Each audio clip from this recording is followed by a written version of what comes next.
দুনিয়ার কোন জিনিস দিয়ে কলবের পরিচ্ছন্নতা হয় না। দুনিয়ার কোন জিনিস দিয়ে কলব পরিচ্ছন্ন হয় না, কলবের খাদ্য হয় না।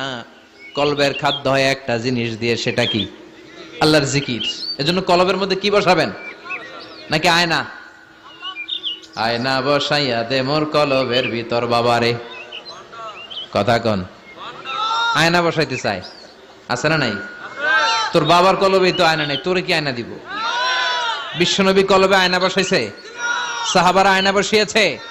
আবু হানিফা কলবের ভেতরে আয়না বসিয়েছে? ইমাম শাফিঈ কলবে আয়না বসিয়েছে?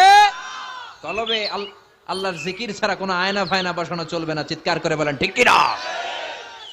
আবার বিশ্বনবী বললেন, আফদালুজ যিকরি লা ইলাহা ইল্লাল্লাহ।